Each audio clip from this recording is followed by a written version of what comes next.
Rick and Marty Lagina, along with their sons Alex, Craig Tester, and Dave Blankenship, have traveled 50 miles northeast of Oak Island to St. Mary's University in Halifax to determine if an object resembling an ancient Roman sword, found in the waters off the coast of Oak Island, is real.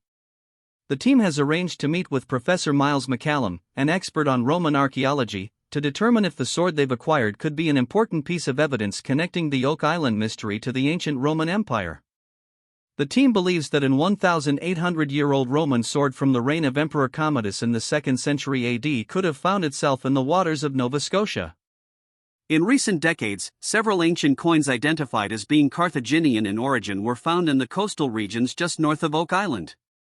The Carthaginians were a seafaring people who dominated the trade routes of the Mediterranean during the period from 600 to 200 BC. It has long been speculated that their knowledge of navigation, along with their shipbuilding and sailing prowess, would have made it possible for them to successfully navigate the rugged waters of the North Atlantic. If it plays out that this is an 1,800-year-old Roman sword, that is significant. It provides a certain historical context, as it is a representation of the demigod Hercules, who was a religiously important figure among the Romans. The construction technique of the sword is odd, and it is highly skeptical that it is actually ancient. From an Oak Island standpoint, it would be more significant if it was a 1700s copy of a Roman sword or an antiquity that was in the possession of someone who came over long after that time and lost it. If this is something that is old, that's a much more likely explanation. Although the team has not yet ruled out the possibility of someone duplicating or faking something that almost no one in the world has seen, it still could have significance to what they are doing here. A group of researchers discovered a Roman coin on Oak Island, which they are now working on. The discovery is based on an XRF and CT scan, which revealed a high content of copper, lead, and tin, as well as about 0.51% arsenic. The coin also contained 1.05% silver, which is likely pre-1500. The team is unsure of the exact type of coin, but they have some ideas. They have a picture of the coin and believe it to be inscribed with characters or symbols. The XRF results show high content in copper, lead, and tin, but also about 0.51% arsenic. The coin weighs exactly 1 gram, which is unusual for a coin, as it would be expected to weigh precisely 1 gram. The team believes that the coin is likely Roman or Byzantine, possibly dating back over 2,000 years. However, they cannot confirm this, as they have seen Roman-style characters from 300 BC to 500 to 600 AD. The team is now trying to draw conclusions about who brought the coin to Oak Island and how it got there. Laird, a member of the team, shares her thoughts on the coin's design, which is similar to a typical Roman coin from the Byzantine period.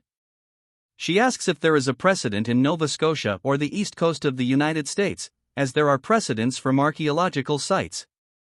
The team is excited about the discovery and is determined to draw conclusions about the coin's origin and its placement on Oak Island. They are eager to share their findings with Sandy, who is confident that the coin is likely Roman. The team continues working on analyzing the Roman coin found on Oak Island, still trying to determine its exact type and origin. They are currently focused on drawing conclusions about the coin's origin and its significance in the history of the island. Rick, Alex, and Billy are investigating the discovery of a Roman coin on Oak Island. They discovered a Roman-era coin on the 90-foot stone, which is believed to be of Portuguese origin. The team also found a cobblestone road dating back nearly 2,000 years to a time when the area was part of the Roman Empire. This road was an exact match to the one unearthed in the swamp by the team in 2020, which is believed to date back at least 500 years and be of Portuguese origin. The team is now exploring the possibility that this Roman coin may have been brought to Oak Island by members of the Knights Templar. If so, it could explain the possible dam feature at the north end of the swamp, the medieval lead cross found in 2017 at Smith's Cove, or the high traces of gold detected in the Money Pit area. The team is now digging in drier ground to determine if the ramp connects the 800-year-old paved area to the nearby stone pathway and if it contains any important clues or valuables. They find a horseshoe on the stone ramp in the triangle-shaped swamp, which they believe is a lucky horseshoe. The team is also exploring the possibility that the horseshoe was simply discarded here or dropped during the construction of the feature. They are also considering whether the horseshoe is misshapen, smaller than usual, or possibly broken. Carmen Legg is hoping to shed some light on the age of the horseshoe and its location in the swamp. The team is working on a complex mystery surrounding the discovery of a Roman coin on Oak Island. They are exploring the possibility of a connection between the coin and the road in the swamp, as well as the potential for finding valuable artifacts. Additionally, they are investigating a mysterious horseshoe found on Oak Island, Nova Scotia, which is believed to be from a horse that came to the island long ago. A large sailing vessel has been linked to various fragments of ships and cargo barrels found in the swamp. Blacksmithing expert Carmen Legg believes that this horseshoe could date back as early as the 15th century. The team is excited to receive Carmen's assessment of the horseshoe, which they believe is the oldest one they have seen so far. The shoe is not very corroded, with a thick top and narrow bottom, indicating an old shoe. It is also short, more like a riding horse or cavalry horse, and is considered the oldest horseshoe they have seen so far. The team believes that the horseshoe was brought to the island by boat, and there would have had to be someone in charge of all these constructs. The shortness of the shoe makes the horse stand tighter, making it suitable for a high-pressure horse. The shoe was found along the edge of a stone path, and some construction techniques are similar to those seen in Portugal. Rick Lagina and his team saw a Roman road that was nearly identical to the one uncovered in the swamp in 2020. There is no known recorded visit by horses in Nova Scotia before 1670. Billy Gerhardt's notion that this horseshoe is potentially related to the stone road might help explain how the Roman coin and token came to Oak Island. If this horseshoe is from that time period, it could be another key clue in identifying who is behind the mystery. Carmen Liga has indicated that this horseshoe stylistically represents the 1400s, which is quite extraordinary. If this is from that time period, it could be another key clue in identifying who was behind the 228-year-old mystery. Billy Gard is amazed by the discovery of the horseshoe, stating that it is the oldest metal artifact ever to come out of the swamp and the oldest horseshoe he has seen in Nova Scotia.